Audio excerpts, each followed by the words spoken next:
दोस्तों, आज जो मैं आपको बताने वाला हूँ वो कोई फिल्म की कहानी नहीं है या एक सच्ची घटना है।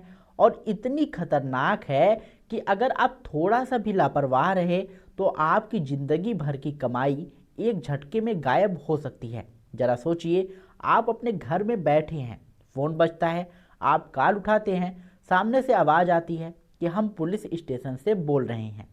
आप कुछ समझ पाते उससे पहले वीडियो कॉल आ जाती है। स्क्रीन पर पुलिस की वर्दी, पीछे पुलिस स्टेशन जैसा माहौल, फाइलें रखी हैं, नेम प्लेट लगी है, दीवार पर झंडा लगा है।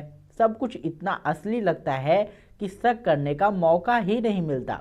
फिर सामने वाला बोलता है, आपके नाम पर एक गंभीर केस आया है, आप मनी लॉन्ड्रिंग का आरोप है, आपको डिजिटल अरेस्ट किया जा रहा है। यहीं पर दिमाग काम करना बंद कर देता है। अब सबसे जरूरी बात ध्यान से सुनिए कि भारत में डिजिटल अरेस्ट नाम की कोई चीज होती ही नहीं है। ना पुलिस ऐसा करती है, ना कोर्ट ऐसा आदेश देता है। लेकिन ये बात उस समय कौन सोचता है जब सामने वाला लगातार डर दिखा रहा हो। अब फ्रॉडर अगली लाइन बोलता है, किसी को भी ये बात मत बताइए। अगर आपने फ़ोन काटा तो तुरंत अरेस्ट, आपकी प्रॉपर्टी जब्त कर ली जाएगी। डर का लेवल इतना बढ़ा दिया जाता है कि इंसान खुद को अपराधी समझने लगता है, भले ही उसने जिंदगी में कोई गलत काम ना किया हो। अब कहानी आती है एक 82 साल के बुजुर्ग की। दोस्तों, उम्र है 82 साल, चलने फिरने में दिक्कत, व्हील चेयर पर जिंदगी चल रही है। बच्चे विदेश में रहते हैं, घर में ज़्यादातर समय अकेले रहते हैं। यही सबसे आसान टारगेट होते हैं फ्रॉडर्स के लिए। दोस्तों, इन बुजुर्गों के पास जिंदगी भर की कमाई थी, बैंक में पैसा था, सब कुछ मेहनत की कमाई थी। फ्रॉड ने इन्हें लगातार कई दिनों तक वीडियो कॉल कर रखा, लगातार दबाव, लगातार धमकी। कभी कहते आप पर इंटरनेशनल केस है, कभी कहते आपका आधार और पैन इस्तेमाल हुआ है। फिर कुछ फर्जी डॉक्यूमेंट्स दिखाए गए, कोर्ट ऑर्डर बताया गया, कोर्ट की मोहर स्टैंप लाइन, इतना प्रोफेशनल कि आम आदमी देखकर डर जाए।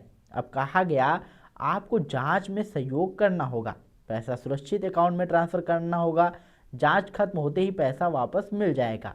और डर के मारे वही हुआ जो फ्रॉड करने वाले चाहते थे। एक ट्रांजैक्शन, फिर दूसरा, फिर तीसरा, करोड़ों रुपए एक एक बाद ट्रांसफर होते चले गए। करीब 22 करोड़ रुपए, जी हाँ दोस्तों, 22 करोड़ रुपए, जिंदगी भर की कमाई, सब कुछ खत्म।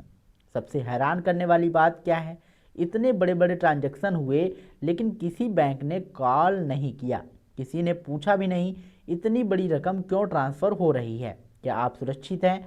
यही से सवाल उठता है, क्या सिर्फ फ्रॉड करने वालों की जिम्मेदारी है या फिर बैंक की भी है। इसी सवाल को लेकर वो 82 साल के बुजुर्ग व्हील चेयर पर बैठकर सुप्रीम कोर्ट पहुंचे। उन्होंने एक रीट याचिका दाखिल की।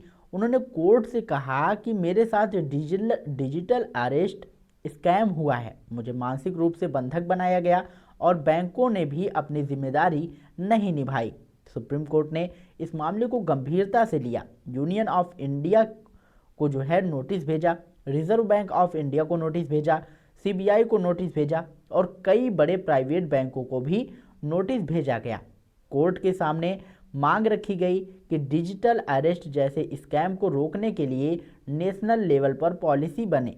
बैंकों को हाई वैल्यू ट्रांजैक्शन पर सख्ती से निगरानी करनी पड़ी, real time fraud detection system बने, म्यूल अकाउंट्स को तुरंत ब्लॉक किया जाए और दोषियों पर कड़ी कार्यवाही हो। अब आखिरी और सबसे ज़रूरी बात, अगर कभी आपको कोई कॉल करे और बोले आप डिजिटल अरेस्ट हैं तो उसी पर समझ जाइए ये फ्रॉड है।